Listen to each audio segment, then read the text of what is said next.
welcome to another episode of Beard and Mixology. Now today's cocktail is a request from somebody who watches the channel, and I've never made one before. In fact, I've never even had one before, so I thought it'd be the perfect time to try it. Plus, it's going to tie in nicely with the little mini-series that I'm planning on doing, where I'm focusing on tropical tiki style drinks. So hopefully this recipe will be absolutely perfect. If you like Piña Coladas. So the Piña Colada, one of the world's most famous cocktails, maybe the first that comes to mind when you think of tiki, tropical, beachside holiday cocktails. The reason I've never had one before is because I'm not that big a fan of coconut, but I think it's more of a texture thing than a flavour thing, so should be alright with this one. Can't be any worse than a Negroni. So the ingredients for a Piña Colada, again, really simple recipe, only 3 main ingredients. There are many variations and recipes out there for this cocktail. I'm just going to go for a basic one. It's the first time I've tried it. I just want to get a feel for the taste and whether I like it or not. So your alcohol is rum, a white rum, like many of the tropical type drinks. Pineapple juice, and then cream of coconut. Now I think this is where we get some confusion with this recipe. Cream of coconut is different to coconut cream in that it's got a load of additives in, mostly sugar, so it's a really sweetened version of coconut cream. You can make your cream of coconut yourself. You make a homemade one by warming coconut cream in a pan with loads of sugar in. I've not done that. I've decided to spend £7 on a can of cream of coconut.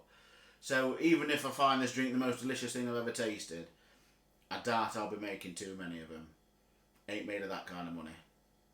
Now, one of the key features of a Piña Colada is the fact that you make it in a blender. I'm assuming it turns out like a pineapple rum coconut slushy. I think you can make it in a shaker if you haven't got a blender or if you can't bother to get the blender out. But today I'm going to be doing the blended version. So the first ingredient to go in is the rum. I might end up using 2 different types of rum today, just because I've not got a lot left in each bottle. So it's 60ml. So there we go, I've got exactly 30ml of that one.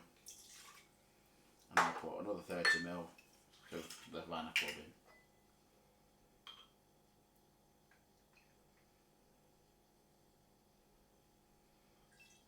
There we go. Next up is the pineapple juice. That's 6 ounces, so it's 180 millilitres of pineapple juice. And finally, the cream of coconut. Now this is really thick and gloopy, so we'll try and get it as accurate as possible. That is 2 ounces or 60 millilitres. Christ, that looks appealing.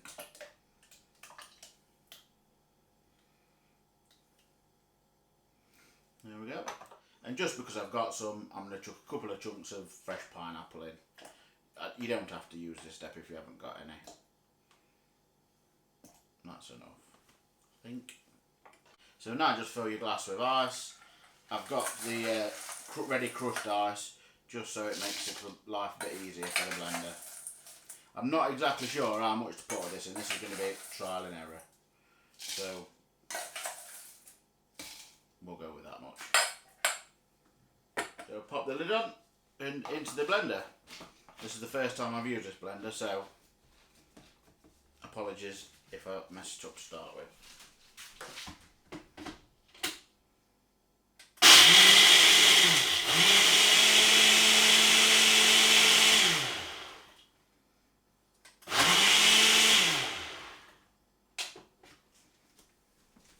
So now that's blended, just find a nice big glass. I wanted to get a proper Piña Colada hurricane type glass, but I didn't have time to get one, so just a nice big glass. Pour it in. Looks nicely blended, thick, creamy. A bit extra there for later. And then I'm just going to garnish it. I'm going to use a piece of that pineapple. I'll just plop straight in. And a maraschino cherry. Maraschino.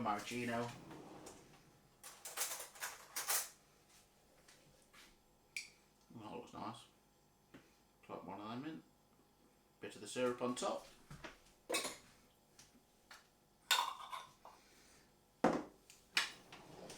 And let's be honest, it wouldn't be a pina colada without an umbrella straw. Apologies, it is plastic. I'll try and recycle responsibly. There we go. And that is your pina colada. So I said earlier that you could actually make a pina colada in a shaker rather than a blender. So I thought, for the sake of science, and because I like to be thorough, I'd make a shaken version as well, just to see what the differences are, which one I prefer. The only difference is there's no fresh pineapple in the shaken one, obviously, because it'd be hard to blend it. So I'll give them a try and see which one I prefer. So I'll start with the blended version.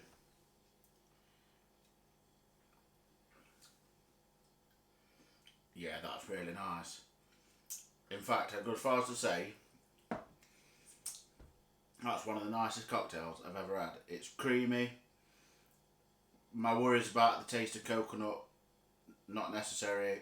You can really taste it, but in a dead pleasant way. It's very sweet. I think you won't be able to do too many of them because it's quite sickly. But it's nice and thick and creamy, and yeah, that's really nice. So, odd look shaken version, you've got a lot to live up to. So, we'll try it.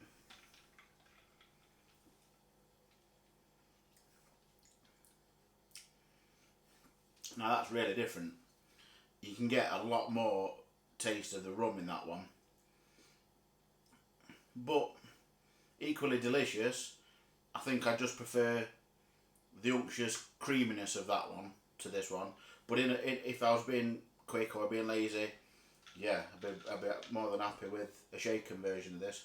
I'm going to enjoy these, I think. Lovely. So thanks for watching.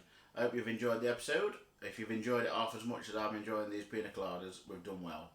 Please click like, subscribe and the bell icon for notifications of any future episodes. And join me again next time for what is hopefully another delicious cocktail. No more Negronis, I promise.